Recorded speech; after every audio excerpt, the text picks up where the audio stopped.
Hola, bienvenidos a Bosques y más, el espacio donde exploramos las ideas, las decisiones y las personas que están modelando el futuro de los bosques de América Latina. Cuando hablamos de bosques, muchas veces pensamos en árboles, biodiversidad, carbono o restauración, pero hay una pregunta mucho más profunda que rara vez aparece en las conversaciones públicas y es quién decide realmente el destino de los bosques. Porque la realidad es que el futuro de millones de hectáreas de bosques no se define únicamente en el bosque, se define en políticas públicas, en instituciones, en mercados, en incentivos económicos y en las decisiones que toman gobiernos, empresas, sociedades sobre cómo valorar o no valorar los ecosistemas forestales. Hoy vamos a entrar precisamente en ese mundo, el de la gobernanza forestal, la economía del sector forestal y las estructuras institucionales que determinan si los bosques se conservan, se manejan de forma sostenible o simplemente desaparecen. Y para entender estas dinámicas tenemos a un invitado cuya trayectoria académica ha estado profundamente vinculada al análisis de estos temas en América Latina. Nos acompaña el profesor Guillermo Navarro. A lo largo de su carrera, el profesor Navarro ha estudiado cómo funcionan realmente las políticas forestales en la región, cómo se diseñan los marcos normativos, cómo interactúan los incentivos económicos con la conservación de los bosques y cuáles son las condiciones institucionales que permiten o impiden que el manejo forestal sostenible sea una realidad. En esta conversación vamos a explorar preguntas que son fundamentales para el futuro de nuestros territorios, porque muchas políticas forestales parecen sólidas en el papel, pero fracasan cuando se intentan implementar. ¿Qué papel puede jugar el mercado en la conservación de los bosques?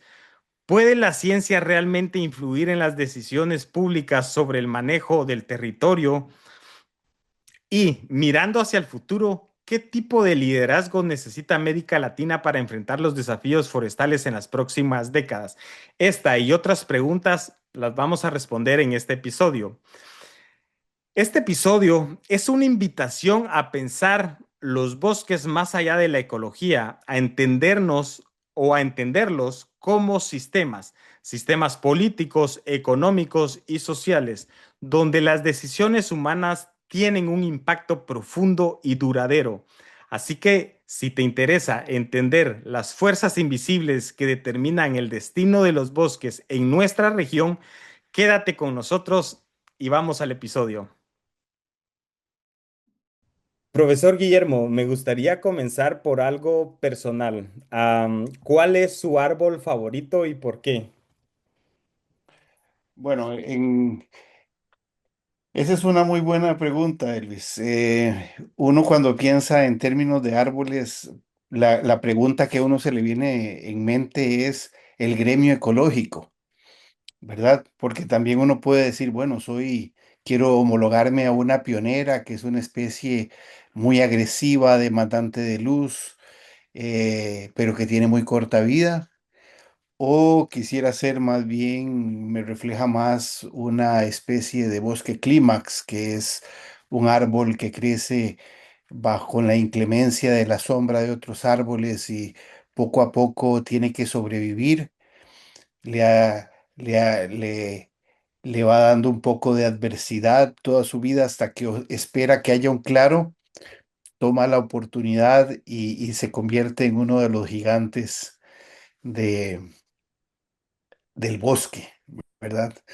Este segundo me apasiona más, ¿verdad? Y yo creo que es tal vez el reflejo de mi vida, porque aunque he sido un tipo muy afortunado, he podido lograr la mayoría de mis metas, pero no ha sido fácil, ¿verdad? Han tomado tiempo, han tomado mucha inversión, mucha formación, mucha paciencia, mucha fe.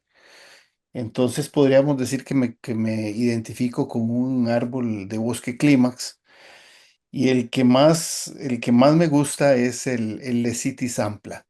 Nosotros le decimos olla de mono Es un árbol muy bonito y, y produce frutos muy, muy joven, ¿verdad? Ya a los 10 años está produciendo frutos y es un árbol que tiene un perfil bajo, pero después llega a ser majestuoso. Wow, increíble.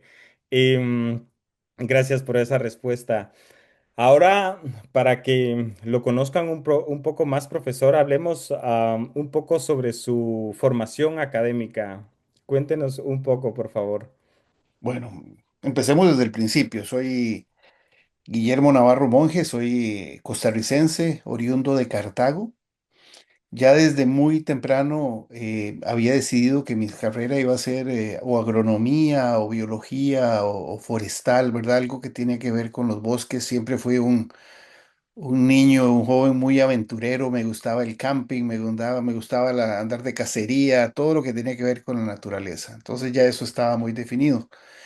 Em, bueno, académicamente empecé a estudiar ingeniería forestal en el Instituto Tecnológico de Costa Rica, en Cartago, en mi ciudad natal. Eso fue alrededor de 1985. Estábamos en medio de la Guerra Fría, ¿no?, entre la Unión Soviética y Estados Unidos, y en ese momento, como en el 87, la Unión Soviética empezó a mandar estudiantes, empezó a darle becas a estudiantes del tecnológico para irse a Moscú a estudiar. Y a mí y los norteamericanos no se quedaron atrás. Entonces, el año siguiente, en el 88, empezaron a dar becas para irse a Estados Unidos. Entonces, ahí me seleccionaron los de registro del tecnológico, me pidieron que llenara un formulario y en el formulario me dieron la beca para estudiar y terminar los estudios en los Estados Unidos. Entonces, ahí me gradué con un bachillerato en ingeniería forestal de la Universidad de Idaho. De ahí regresé a Costa Rica y dediqué alrededor de 5 años a ejercer la profesión de una manera liberal, ¿verdad? Haciendo planes de manejo, haciendo reforestación, asesorando inversiones. Y más o menos en el 97 me decidí ir a estudiar la maestría a Alemania, ahí con otra beca del Servicio Académico Alemán. Estudié la carrera en economía y manejo tropical en la Universidad de Dresde.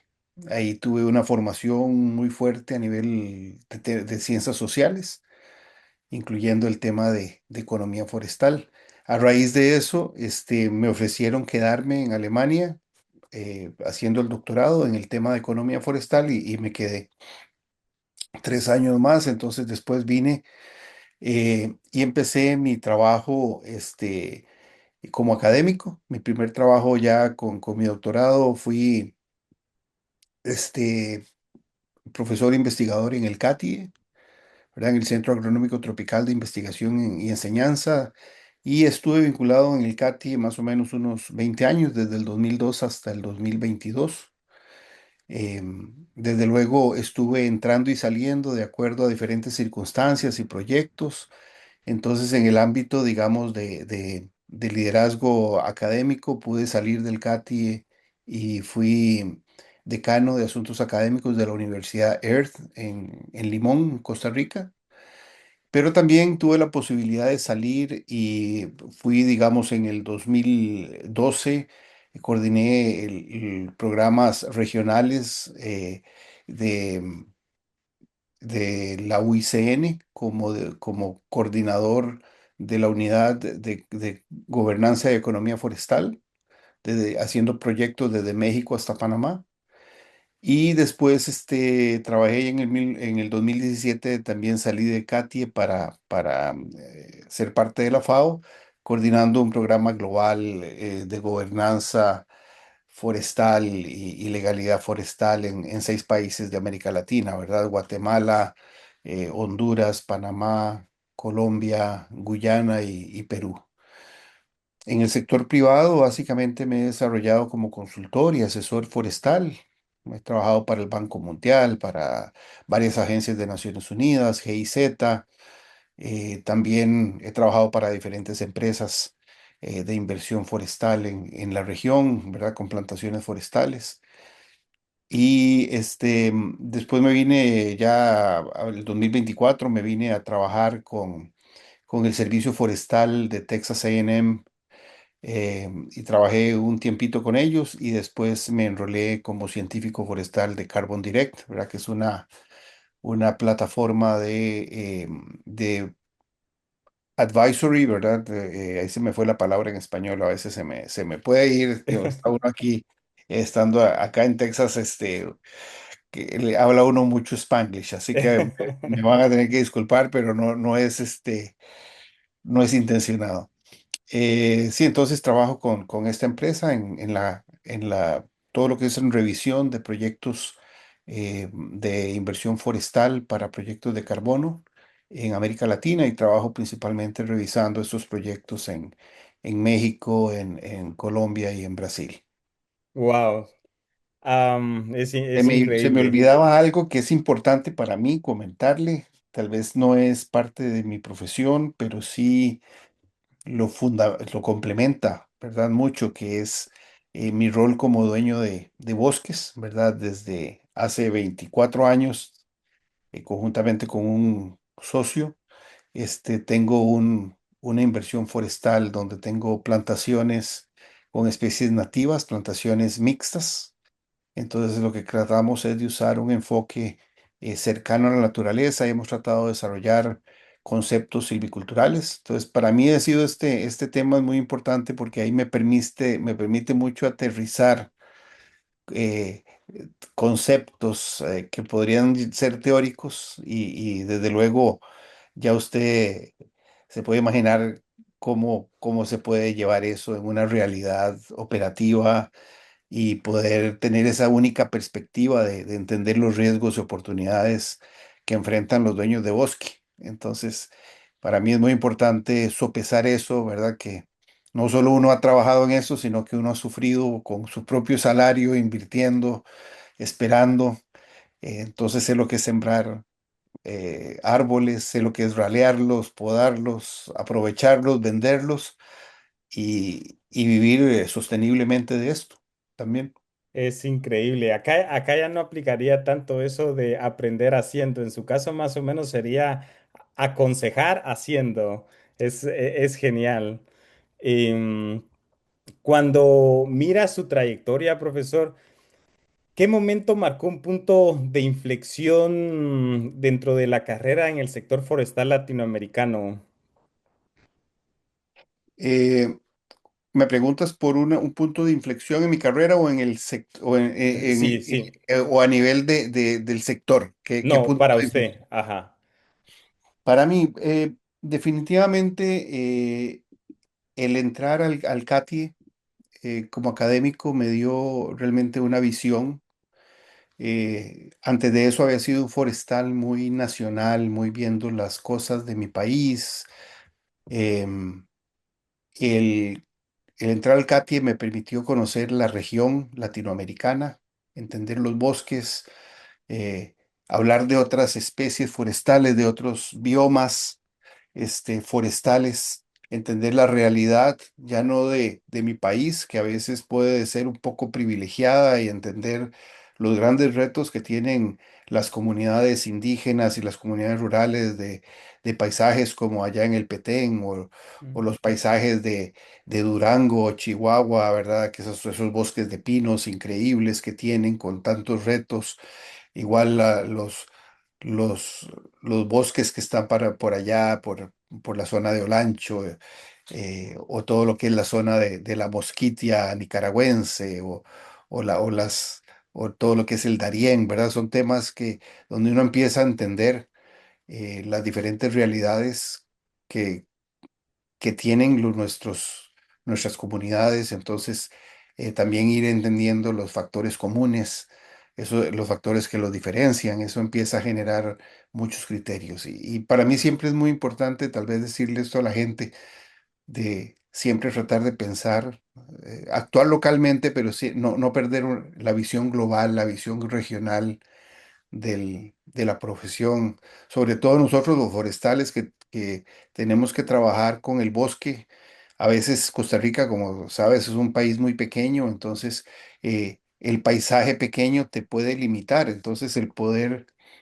pensar a nivel regional, dedicarte a un paisaje más grande, a veces la vida te va llevando, pero ya la predisposición a poder trabajar en el neotrópico, desde México hasta lo que es el Amazonas y a veces un poquito más abajo, es muy, muy interesante. Wow. Usted, como nos comentaba, ha trabajado en distintos sectores, academia, sector privado, ha trabajado también mucho en el análisis de políticas públicas y eso implica una mirada que combina teoría y territorio. Em, qué le enseñó el trabajo en territorio que la teoría por sí sola no logra capturar? Bueno, es que eso es muy interesante porque al final eh, yo venía uno siempre cuando recién se gradúa, uno es muy idealista, ¿verdad? Yo era economista forestal, iba a trabajar en el tema de la economía forestal y hacer rentable los bosques, pero después te das cuenta que el contexto en el que están los bosques es un contexto muy complicado a nivel de gobernanza en los territorios, ¿verdad? Venimos de una cultura institucional donde tuvimos unos tiempos virreinales, siendo parte del Imperio Español, donde todo fue centralizado en las ciudades y todo lo que estaba fuera o lejos de las ciudades estaba prácticamente abandonado, o no había sido entregado en encomiendas, entonces todo siempre fue muy, muy centralizado en las ciudades que tuvimos en la época virreinal. Después de ahí a la independencia, a la formación de los estados nacionales, yo creo que venimos teniendo ese problema, ¿verdad? O sea, la falta de la presencia del Estado en los lugares donde existen los bosques hace que sean zonas de muy baja gobernanza, de muchos conflictos, el famoso proceso, la economía de frontera agrícola. Tenemos muchos frentes que podríamos llamar los viejos oestes de nuestros países, entonces eso genera muchos problemas para poder generar inversiones forestales, para generar empresas sostenibles. Pero hemos visto, y esa es la parte tal vez positiva, un gran avance, ¿verdad? Hemos empezado a ver y ser testigos en Honduras, en Panamá, en Nicaragua, en la titulación de territorios indígenas. Hemos visto cómo en Guatemala se han podido concesionar eh, eh, territorios para comunidades, ¿verdad? Y aunque el Estado no ha estado presente, pues hemos tenido el privilegio de que existiera ya la certificación. Entonces, al no estar un Estado presente, al menos se le dice, bueno, ustedes pueden funcionar, pero se certifican porque no tengo la capacidad de poder verlos. Entonces, se van dando una serie de procesos que se han acelerado. Si uno ve los últimos 30 años, que eso es lo que ha pasado, ¿verdad? De 1990 hasta ahora, eso muy probablemente en otras circunstancias menos planificadas, se hubieran dado tal vez en 100 200 años, y creo que en 30 años hemos visto evoluciones muy, muy interesantes. Por ejemplo, al inicio de los años 2000 no se podía hablar de tal ilegal y de corrupción porque los funcionarios estatales se ofendían. Ya ahora es un tema que se habla. ¿Verdad? El problema, digamos, de la corrupción, de la ilegalidad, del mercado clandestino de madera, todo esto ya se puede hablar abiertamente. Hace 25 años esto era un tabú. Y si usted lo trataba de tocar, el funcionario público, el director forestal, se rasgaba las vestiduras porque estábamos insinuando que era un corrupto y no se reconocía abiertamente este problema. Entonces ahora sí se puede hablar, ¿verdad? Entonces, y se puede investigar y se ha investigado mucho sobre este tema. Entonces, creo que sí, sí se ha visto un cambio bastante importante, un reconocimiento internacional de lo importante que es la sostenibilidad, los mercados legales, que de donde vienen las materias primas. vengan de fuentes sostenibles, ¿verdad? Y que no se produzca deforestación. Entonces vienen una serie de normativas que reflejan una mejora de la conciencia, este, de la sociedad en términos ambientales y sociales, ¿verdad? No todo ha sido muy bueno, ¿verdad? Porque los procesos a veces se van, a veces son como pendulares, ¿verdad? Estás en un extremo, después te vas totalmente a otro extremo. Ujú. Entonces pasa algo bueno, pero se nos fue la mano en otro tema, entonces tenés que volver a otro movimiento pendular para poder corregir eso y entonces ahí va poco a poco. Pero hay que ser positivo, ¿verdad? Las políticas públicas tienen que medirse muy probablemente en décadas. Entonces, si nosotros vemos que solo hemos corrido 3 décadas, en realidad son tres, es como tener 3 añitos. Entonces, bastante ha pasado debajo del puente en en estas 3 unidades temporales. Sí, para tener buenos presagios. Con todas estas investigaciones que usted ha realizado en materia, por ejemplo, de políticas y gobernanza forestal Ujú. para América Latina, ¿cuáles considera que han sido, por ejemplo, algunos de los avances más significativos en esta construcción de marcos normativos efectivos, por ejemplo, para manejo forestal sostenible? ¿Hay algunos ejemplos que sobresalgan? Sí, claro, claro, hay muchísimos. Por ejemplo, eh, le puedo decir algunos que tal vez sean importantes, pero no se los voy a decir todos por cuestión de tiempo y porque no los voy a retener en mi cabeza, pero sí se viene en este momento, digamos, al menos tres. El primero, obviamente, es la sostenibilidad. La sostenibilidad no existe sin rentabilidad.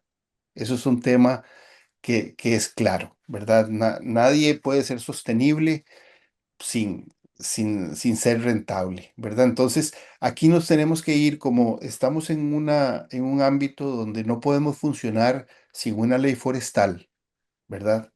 Hay un interés público en los bosques y por eso se ha definido una ley forestal. Tenemos que seguir una serie de criterios de legalidad. Entonces, en este tema, nuestro gran problema de la sostenibilidad es si el costo de la legalidad, el costo de ser legal, este, compromete esta sostenibilidad, ¿verdad? O sea, ¿te acuerdas que tenemos que eh, asegurar que la propiedad, el bosque sea nuestra propiedad, que tenemos que tener un plan de manejo, tenemos que tener un regente, tenemos que seguir un código de buenas prácticas, tenemos que probar a través del plan de manejo varias cosas, que la propiedad, el bosque está en la propiedad que decimos, ¿verdad? Tenemos que garantizar el estado del bosque en el tiempo y el espacio, tenemos que garantizar la integridad ecológica del bosque en términos de estructura y composición, y también tenemos que garantizar que las actividades de manejo y aprovechamiento van a minimizar el impacto ambiental. Muchas veces estos costos, y ya los hemos medido, a veces estos costos hacen que la madera no sea rentable sacarla. De hecho, a veces en algunos países, como en Nicaragua, tenemos el gobierno central y después tenemos gobiernos locales y los planes de manejo tienen que ser aprobados técnicamente por el gobierno central y comunitariamente por el gobierno local. Wow. Y estos son procesos, ¿verdad?, de varias iteraciones, donde muchas veces un plan de manejo puede durar de 6 meses a 18 meses en su aprobación. Entonces, podrá imaginar, si usted le pone un costo al capital, esto sería bastante caro, ¿verdad? Entonces, hemos hecho algunos cálculos y hemos visto que muchas veces el bosque no es competitivo como un uso de la tierra contra, digamos, usos alternativos, ganadería, eh, banano, piña o algunas otras actividades, precisamente porque los costos de transacción, los costos de operar legalmente son bastante altos. Y por otro lado, hay otros costos que son más bien costos de oportunidad, porque no solo los costos son muy altos, sino que hay una serie de regulaciones que le dicen a usted, hay un diámetro mínimo de corta, hay una serie de especies vedadas que por cierto son de muy alto valor que usted no puede tocar. Hay unas zonas de protección que son de zonas riparias que usted no puede tocar. y muchas veces en unos países son 15 metros, en otros son 50 metros. Entonces, dependiendo del país, usted termina usando solo el 50 o el 30% de su propiedad de área efectiva. En algunos casos extremos, cuando la red de, de cuencas y de drenajes es muy grande, ¿verdad? En zonas de mucha lluvia. Entonces nos vamos teniendo una serie de costos, ¿verdad? Que aunados a ya los costos que tiene el sector forestal por estar en zonas rurales, malos caminos, altos costos de transporte, etcétera, etcétera, hace que muchas veces los dueños de los bosques tengan que sucumbir y terminan haciendo cambio de uso del suelo. Entonces, una ley forestal con muy buenas intenciones de protección y conservación termina siendo el enemigo de la sostenibilidad, ¿verdad? Por esos altos costos de transacción. El otro problema es, estas mismas leyes forestales crean la competencia desleal, ¿verdad? Este segundo universo paralelo. ¿Por qué? Porque el funcionario del Estado siempre va a ver muy fácil que tiene una serie de expedientes, ¿verdad? A veces muchos de los dueños de los bosques me dicen, yo fui tan tonto como para ir y pedir el plan de manejo. Entonces ya el funcionario del Estado conoce toda la gente que está queriendo ser legal y ese es su universo. Muchas veces el funcionario del Estado no va y persigue al que es 100% clandestino, el que ni siquiera hizo un esfuerzo por sacar un plan de manejo y simplemente funciona cortando madera, robando madera, sacando madera por las noches. Es muy difícil competir con ellos, porque el Estado solo va a controlar los que existen en su radar y no se preocupa o no hace esfuerzos para controlar a los clandestinos. Entonces esto genera una competencia desleal que tras de eso hace que los precios de la madera se mantengan bajos y no pueda usted sobrevivir. Y desde luego también yo podría decir que hay un gran problema a la hora de las nuevas leyes, ¿verdad? Las leyes y normativas desarrolladas a la luz del Banco Mundial y de la cooperación internacional. Muchas veces nos piden que tengamos en todas las leyes salvaguardas sociales y ambientales, pero no tenemos salvaguardas económicas, ¿verdad? O sea, cada vez que nosotros generamos una ley, deberíamos evaluar cuál es el peso de implementar esa ley o ese reglamento o eso que se nos está pidiendo, cuánto se reduce la legalidad cada vez que nos piden algo. Entonces, ahí podríamos, muy importante, generar muchas veces salvaguardas económicas en las leyes para evitar que las normas no vayan a comprometer esa rentabilidad, ¿verdad? Pero no tenemos salvaguardas económicas, como no tenemos derechos económicos explícitos en nuestras constituciones, pero sí son muy importantes este tipo de temas. Ese, digamos, podríamos decir que es un universo. El otro universo que usted me decía y es muy importante que hemos desarrollado es el enfoque de cadenas de valor en la gestión forestal. ¿Verdad? Ya no el plan de manejo. Nosotros creíamos que todo se resolvía con un plan de manejo bien hecho, con las especies bien identificadas, con el poder decir cuál es la corta permisible, solo cortar lo que crece el bosque, proteger técnicamente todos las condicionantes y los sitios que nos da el bosque y las especies y la biodiversidad. Pero tenemos, ya eso no es suficiente. O sea, tenemos que pensar en el proceso industrial, porque nadie consume madera, nadie se consume un árbol. Usted tiene para consumirlo, necesita llevarlo al mercado, procesarlo, convertirlo en madera. Entonces, no es que me den, la solución no está en que el Estado me dé un permiso.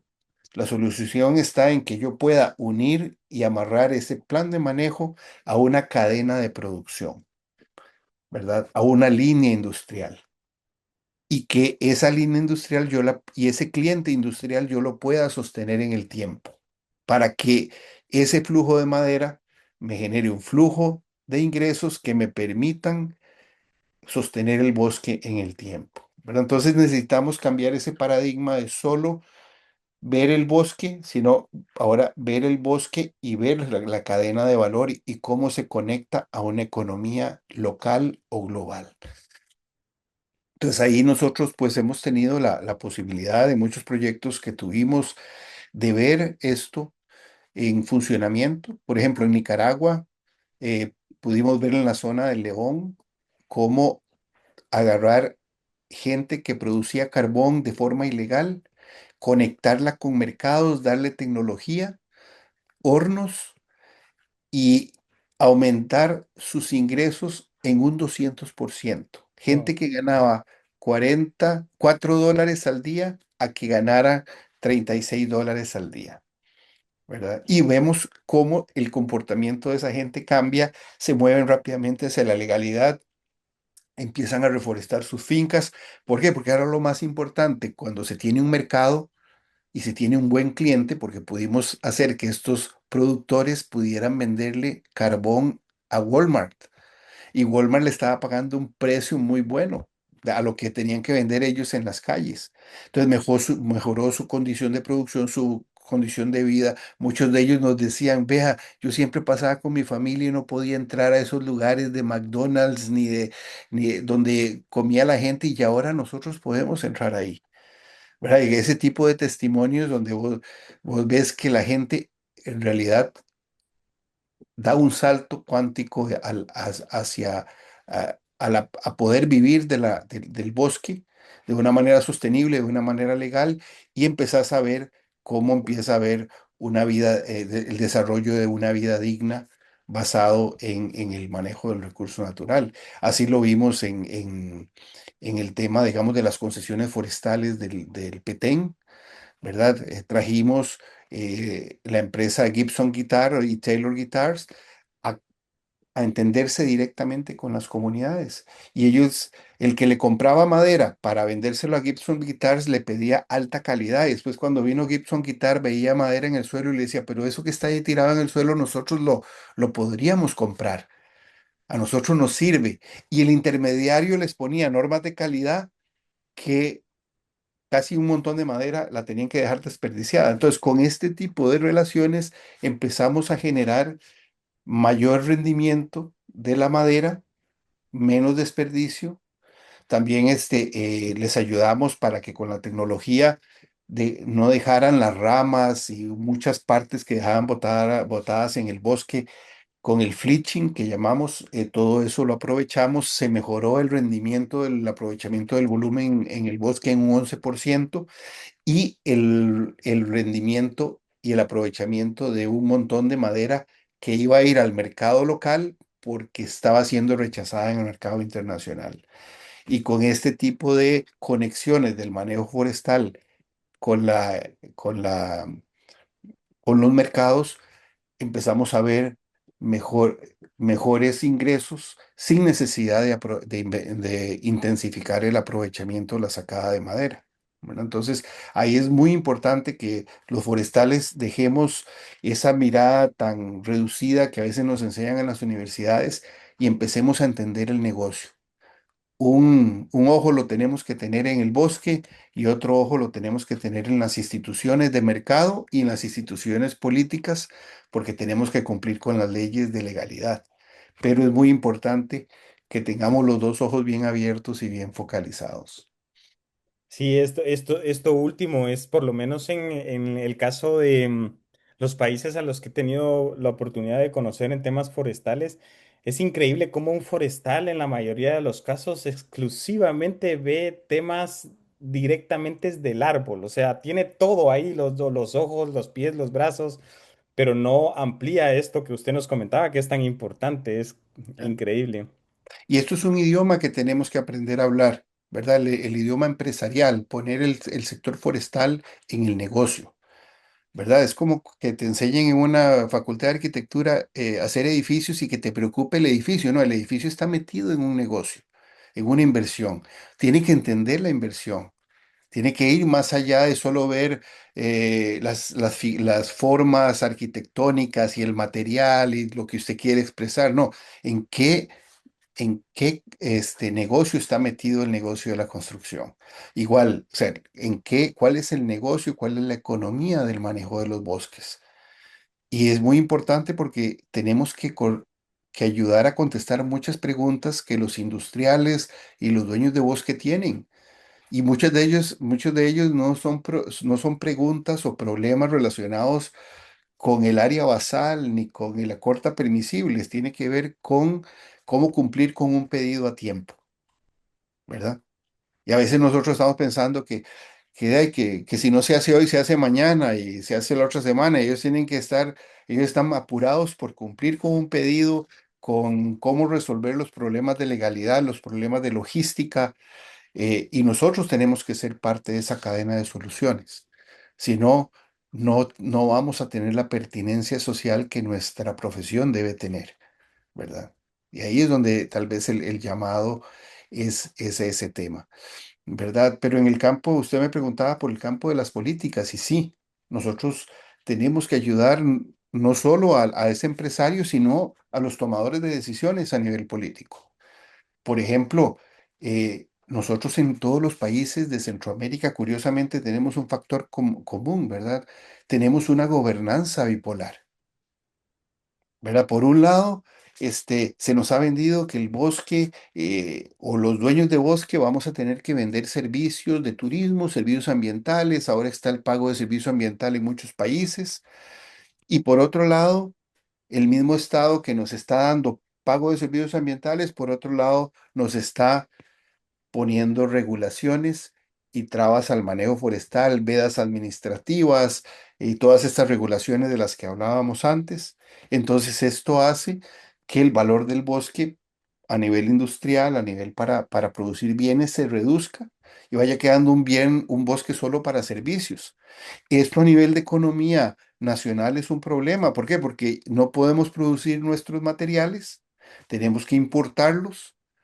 Muchas veces son materiales sustitutos, plástico, vidrio, aluminio, acero, cemento, y estamos dejando de consumir biomateriales producidos sosteniblemente a nivel local, con mano de obra local.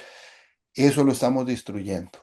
Entonces, esta es la gran bipolaridad. Por un lado decimos que amamos los bosques, pero los bosques sin tocarse, pero la gente no está dispuesta a pagar lo que tiene que pagar para mantener esos bosques y no estamos evolucionando como una sociedad sostenible que consume precisamente bienes sostenibles.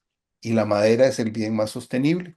Imagínense que para convertir un metro cúbico de madera redonda en madera en madera de construcción se ocupan solo 110 kilowatts, pero para producir un metro cúbico de cemento ocupamos 47.000 kilowatts, y en la mayor cantidad de lugares esos 47.000 kilowatts se producen consumiendo combustibles fósiles y mandando un montón de CO2 a la atmósfera. Ni para qué le digo del acero y el aluminio, que andan en los órdenes de los 150, 180.000 kilowatts por metro cúbico, y ni para qué el plástico, que el plástico en sí es petróleo, ¿verdad? Entonces, tenemos una bipolaridad. Amamos y odiamos los bosques con nuestras leyes, eso es lo que dice en la práctica, ¿verdad? Entonces, de ahí es es el problema, digamos, de la zanahoria y el garrote, ¿verdad? Que teníamos la fábula de que se le daba la zanahoria al burro por un lado y por otro lado le daban chilillo. Entonces, estamos básicamente viviendo en una época así, y sobre todo el problema de las soluciones muchas veces exógenas, ¿verdad? Muchas de nuestras políticas, usted ve la Unión Europea que quiere promover la política FLEC, o el Banco Mundial que nos vienen con la política RED, y somos muy permeables para ese tipo de políticas. Y muchas veces no estamos en realidad preguntándole a la gente que tiene que asumir los costos de esas políticas, que son nuestros indígenas, nuestros dueños locales de bosques. Bueno, entonces ahí tenemos mucho que balancear esas presiones o las soluciones con fines endógenos y con fines exógenos, ¿verdad? Para no crear esos infiernillos en los que nos hemos estado metiendo últimamente. Wow, esto es impresionante, profesor. Es increíble. Muchas gracias. Hablemos un poco sobre mecanismos basados en mercado, por ejemplo, certificaciones, incentivos fiscales, pagos de servicios ambientales. ¿Usted considera que estos han cumplido su función? Ya nos hablaba un poco sobre las concesiones y cómo esa ausencia del Estado a partir de procesos de certificación pueden como impulsar ese como desarrollo. Pero ¿usted considera que hay mucho más por hacer? ¿Han cumplido una buena función dentro de lo bueno que ya existe en el sector? Sí, claro, yo creo que hemos desarrollado muchos instrumentos de política, ¿verdad? Em, y han tenido pues una evolución muy interesante. Yo creo que, digamos, empezando en los años 90 con la certificación forestal voluntaria, me parece que es excelente, ¿verdad? Una iniciativa del sector privado eh, para el sector privado. El gran pecado de la certificación ha sido que han fallado en desarrollar una demanda local de producto certificado, ¿verdad? Se ha hecho lo que hablábamos ahora como para cumplir los intereses exógenos, ¿verdad? Cómo poder entrar a Home Depot en los Estados Unidos, entonces ocupo una certificación forestal. Em, pero me parece que se ha evolucionado mucho y es una opción muy válida, sobre todo para el ámbito de las concesiones forestales, ¿verdad? Tenemos un tercero no interesado que le puede ayudar al Estado que no tiene la capacidad de estar presente en estos lugares. La certificación puede darnos lo que son los temas de trazabilidad, cadena de custodia, pero tiene la certificación muchos desafíos, ¿verdad? Como decíamos. Otro es la integralidad de esta cadena. Hace algunos años a usted le permitían tener una cadena que fuera 70% certificada y 30% no, por decir, por dar un ejemplo. El problema es que en ese 30% iba madera ilegal y madera informal y entonces ya todo se le caía, o sea, estaba uno revolviendo cosas sublimes con cosas que usted no quiere tener. Entonces yo creo que son temas, pero es parte de la evolución institucional. Todo esto es muy nuevo, ¿verdad? Y solo cuando se ponen a prueba y empieza usted a ver este tipo de cosas, no es que la certificación tenga nada malo, o sea, las intenciones son muy buenas y ha ido evolucionando como tiene que ser, pero requiere tal vez eh, de que la certificación tiene que empezar a entender cuál es su negocio. Por ejemplo, ¿cómo es posible que la certificación todavía nos dé estadísticas en área? Si nos debería dar estadísticas en términos de mercado, qué porcentaje del mercado es certificado, qué porcentaje de esta cadena de valor es certificada, o sea, en términos de valor, dinero, en términos de metros cúbicos, pero a veces pareciera que fuera una certificación de un sistema de certificación de áreas protegidas, porque todos nos dicen, tenemos tantas hectáreas en certificación. Pero está bien, pero de ahí sale madera. Necesito saber cuál es el flujo de, de commodities que están respaldados, o sea, que estamos respaldando. Porque al final lo que yo necesito es que el comprador sepa que ese commodity viene de una fuente sostenible. Y lo que tengo que proteger, ese son las cadenas. Ahí volvemos a ver el tema de las cadenas de valor, ¿verdad?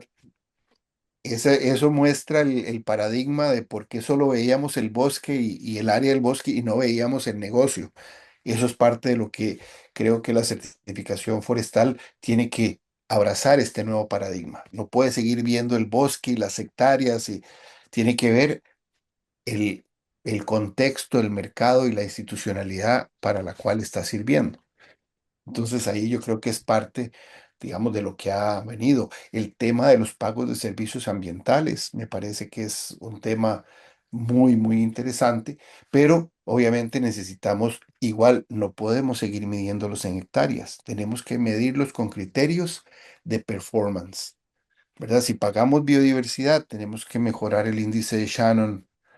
Si lo pagamos en carbono, tenemos que ver cuáles son las adicionalidades y la permanencia y tenemos que pagar basado en performance. Si estamos pagando por conservación de suelos y aguas, tenemos que medir la calidad de las aguas y pagar consecuentemente y diferenciar los pagos, ¿verdad? Estoy adelantándome a lo que debería ser la evolución y no dar un pago y que me da todos los derechos por un único pago y las estadísticas las sigo dando por hectárea, ¿verdad? Entonces, eso es lo que necesitamos, salir del bosque y poner el bosque en un contexto. ¿A dónde van los servicios? ¿Qué es lo que percibe aquel que recibe el servicio? Es importante decirle, vea, los bosques que usted está pagando en PSA han podido capturar de la atmósfera 10 o 15 millones de toneladas de CO2, ¿verdad? Hemos podido sacar de la lista de especies en vías de extinción a dos especies, ¿verdad? Porque hemos estado reforestando con esas especies, hemos estado mejorando los planes de manejo para garantizar que esas especies se están regenerando y están siendo parte activa de los procesos de regeneración y crecimiento de los bosques. Pero tenemos que ir más allá de solo agarrar impuestos y pagarlos por hectárea y sin monitorear, ¿verdad? Necesitamos un proceso de monitoreo y respuesta para que esto sea realmente algo que sea sostenible. Así como lo estamos manejando o lo estuvimos manejando, no iba a tener mucho futuro, pero sí requerimos de este tipo de temas. Igualmente, lo nuevo que ha venido es el tema, digamos, de todo lo que han sido las reformas, porque ahora, digamos, básicamente el 80-90% de los mercados internacionales están solicitando que usted pueda probar y la debida diligencia de que la madera de la que viene es de origen legal y que no viene de procesos de deforestación. Hacia ahí vamos. Entonces, ya ahora necesitamos que las agencias forestales de cada uno de nuestros países, ¿verdad? Los servicios forestales nos van a tener que brindar un servicio de trazabilidad. Pero esa trazabilidad tiene que generar valor, no solo costos. ¿Verdad? Vea a Amazon. Amazon tiene un sistema de trazabilidad. Usted compra un paquete en Amazon, lo puede ver por dónde viene su paquete y usted tiene una garantía de que ese paquete le va a llegar. Ahora, ¿por qué el Estado no me da un sentido, un servicio de trazabilidad para garantizar que esta madera viene de una denominación de origen? ¿Verdad?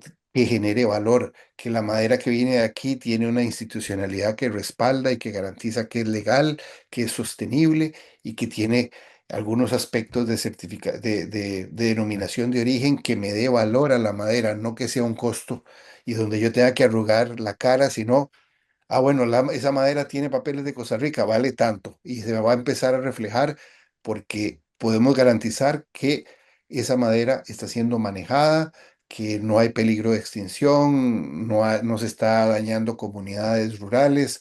Entonces, el sello país que viene que viene respaldando esa trazabilidad, debería empezar a diferenciar mi producto y donde yo pueda también capturar el valor de esa institucionalidad, ¿verdad?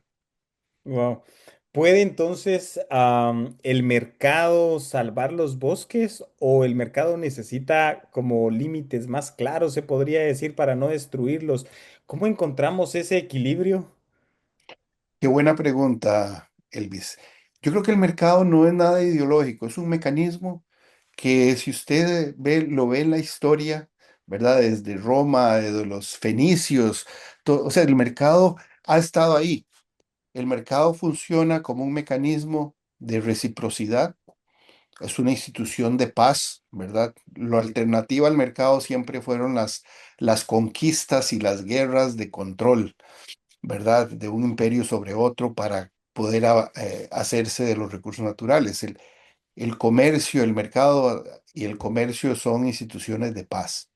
Ahora bien, lo que yo necesito para que esta institución funcione y genere equidad, genere conservación, requiere de derechos de propiedad claros, ¿verdad? El derecho, por ejemplo, ¿por qué existió o existe un mercado de esclavos. No es porque el mercado sea malo, es porque habían derechos de propiedad o faltaban derechos de propiedad que protegieran a las personas.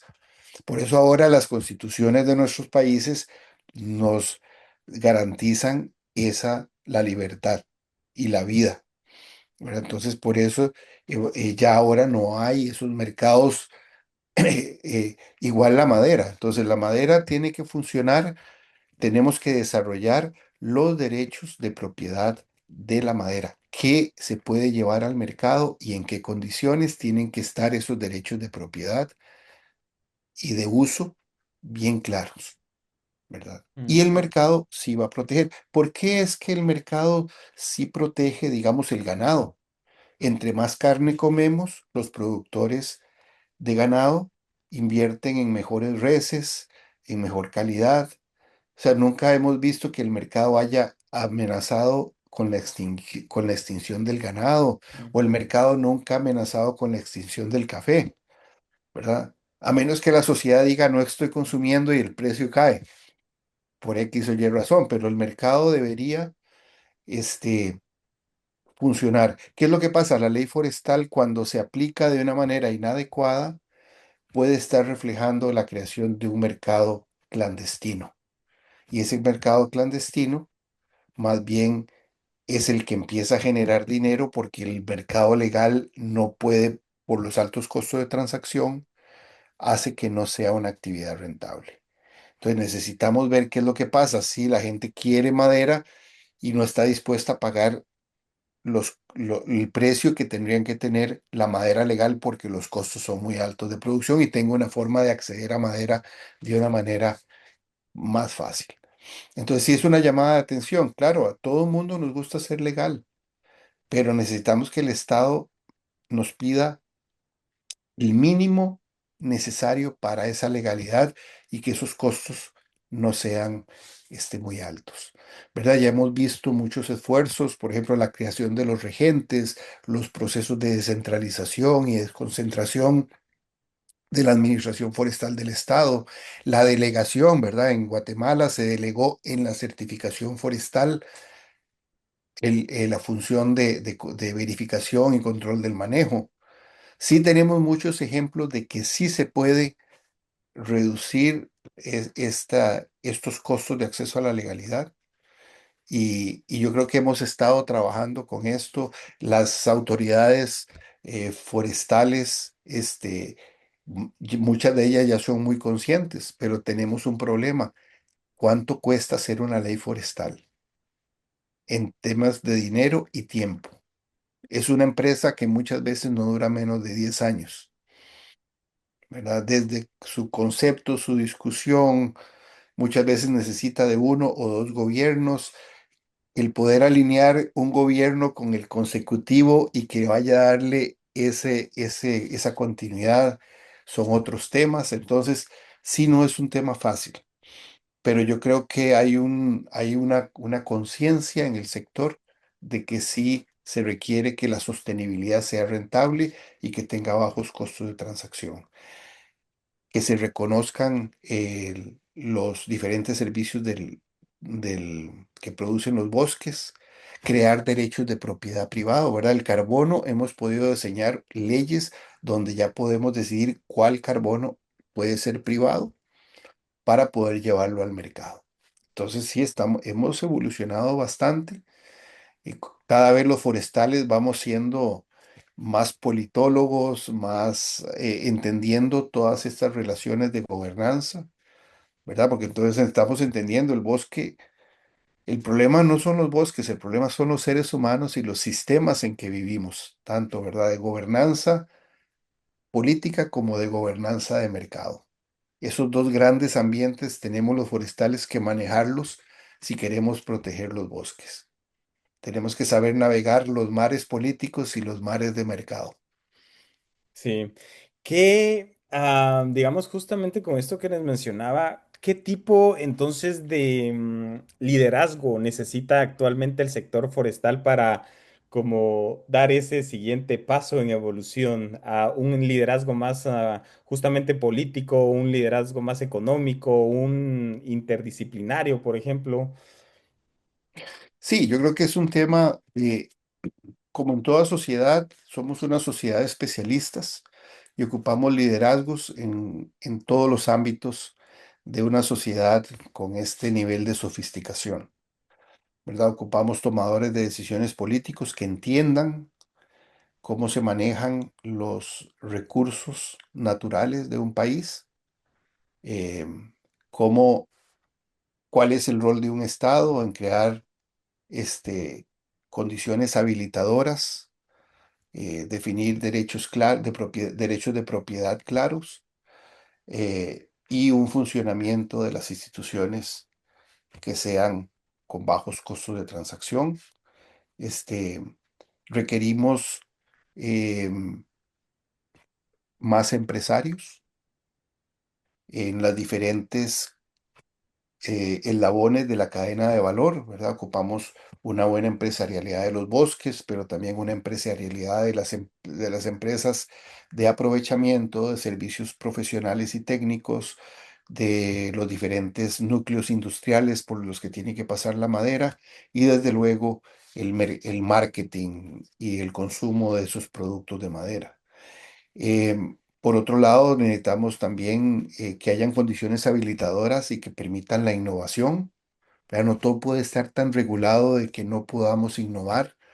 ¿Verdad? Tenemos muchísimas especies que podrían generar muchísimos tipos de uso y generar muchísimos tipos de mercado y no podemos porque la ley no nos lo permite. Entonces ocupamos un poquito de que la ley nos permita la creatividad en el manejo forestal. No todo puede estar eh, regulado.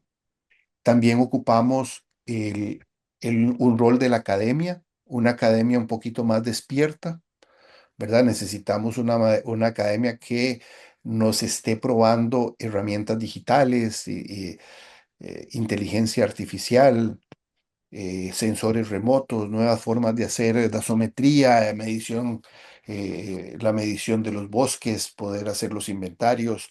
Necesitamos tecnología que nos permita hacer el manejo de los bosques cada vez más barato. Pero algo muy importante es que tenemos que tener leyes que les permitan a las comunidades asumir el manejo de sus bosques.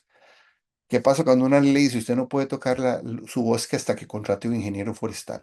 Bueno, está bien contratar al ingeniero forestal para hacer el plan de manejo, pero la comunidad debe tener la posibilidad, como hace cualquier cafetalero o ganadero, poder hacer el manejo ellos mismos y asumir esa complejidad del manejo y la protección de los bosques.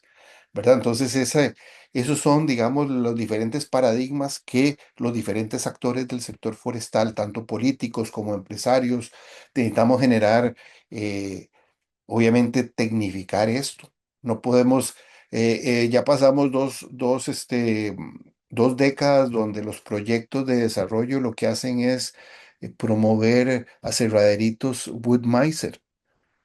Usted no puede hacer o desarrollar un sector con aserraderos de garaje que la gente aquí en el norte lo usa para que los finqueros cuando se le cae un árbol lo tenga a mano. Pero con eso usted no puede hacer un negocio. ¿Por qué? Porque usted necesita capacidad, un procesamiento rápido. O sea, si usted genera y la limitación de la tecnología solo le permite procesar 500 pies tablares diarios, porque la máquina es de empujón mecánico, no es posible. Necesitamos máquinas rápidas que tengan la posibilidad de producir 10.000, 20.000, 30.000 pies tablares diarios y entonces eso le va a generar a usted una capacidad de reinvertir en tecnología y crecer y escalar sus negocios para poder invertir en los bosques. Pero con proyectitos, a mí me da una lástima que un proyecto como gran solución le dimos un aserradero a una comunidad indígena. Esos reservaderos no duran más de 2 años funcionando. Y después usted va a la comunidad. ¿Por qué? Porque eso no les va a ayudar de manera sostenible a salir. El tema de los bosques es un tema serio, se requiere escalamiento, se requiere tecnología, se requiere un manejo de verdad, ¿verdad? Y no juguetitos este, que no van a ayudar a la gente a salir de la pobreza ni de sus limitaciones en estos lugares tan remotos. Wow, sí, es impresionante. Profesor, el tiempo ha ido pasando, pero si pudiera enviar un mensaje a jóvenes profesionales, por ejemplo, forestales, que hoy están iniciando su carrera en la región, ¿qué les diría sobre el papel que pueden jugar en la transformación de nuestro sector? Sí, les diría que no sucumban a la tentación de los proyectos de la cooperación internacional. Ahí tal vez van a aprender más mañas que conocimiento real. Les diría que sí, si pueden, caminen con un empresario para que entiendan los problemas y los verdaderos desafíos que tiene cómo generar una economía a nivel de una empresa, a nivel de una comunidad, para tratar de llevar un producto al mercado. Entender eso es valiosísimo, ¿verdad? El otro es esa visión regional, esa visión global que hay que tener. Ya en este momento hay que manejar políticas globales, ¿verdad? El tema FLEGT, el tema de de los commodities libres de las materias primas libres de deforestación, entender qué es el ACI, y entender todas las convenciones a nivel internacional que regulan los bosques. eh, Entender los bosques de los países vecinos, en los sectores forestales, las leyes forestales, eso es muy importante. Em, Preocuparse por hablar un idioma, hablar inglés, es muy importante. Ser hábil en el manejo de tecnologías digitales, inteligencia artificial. Hay muchas cosas que van a venir y necesitamos entrar ahí. Y desde luego eso, lo que les decía, este, salgan del bosque, entiendan el bosque en función de cadenas de valor, en función de negocios, en función de servicios de desarrollo empresarial, ¿verdad? Los bosques necesitan servicio técnico, investigación, innovación, financiamiento, para poder escalar y poder cambiar y poder sobrevivir en un mundo competitivo. Entonces, tenemos que tener un ojo en los diferentes aspectos de esta sociedad que es tan cambiante para poder mantenernos nosotros, ya no nuestra profesión, pero nosotros como este, eh, profesionales que podemos resolver las necesidades de nuestro sector y entonces así vamos a tener pertinencia social que debería tener la ingeniería forestal o las ciencias forestales, tienen que tener esa pertinencia social de poder manejar los bosques, poder manejar sus recursos para brindárselos a la sociedad de una manera sostenible, donde la sociedad sepa, como la sociedad escandinava sabe, que al consumir más madera siempre van a tener mejores bosques, mejor calidad. Esa es la confianza que uno debería tratar de vender en nuestro medio, de que el consumo de madera retroalimenta la economía forestal para invertir en bosques, para tener bosques en mejores condiciones, más saludables, más resilientes al cambio climático, ¿verdad? Entonces, yo creo que eso es parte, ¿verdad? Hay que tratar de que yo creo que el 80% de lo que un profesional llega a hacer, lo llega a empezar a hacer después de que sale de la universidad. Y aún así ese 20% del que nos dan en la universidad, necesitamos revisar esos currículums, ¿verdad? Necesitamos más oportunidades para que el estudiante aprenda haciendo, para que esté más conectado de cómo llevar tecnologías viables a las diferentes realidades rurales de nuestro entorno, ¿verdad? Y desde luego, tener esa sensibilidad y entender cómo Muchos de nuestros clientes son esas gentes que están ahí en esas comunidades rurales, cómo comunicarnos con ellos, cómo realmente ser vehículos para poder llevarlos al desarrollo. Profesor Guillermo, muchas gracias por recordarnos que los bosques no son solo ecosistemas, sino son sistemas políticos, económicos y sociales profundamente interconectados. Desde Bosques y Más Podcast agradecemos muchísimo su tiempo y el haber compartido con nosotros sus conocimientos. No, con muchísimo gusto más bien agradecerte mucho, Elvis, por el espacio y esta plática tan bonita. Ojalá más adelante podamos seguir conversando.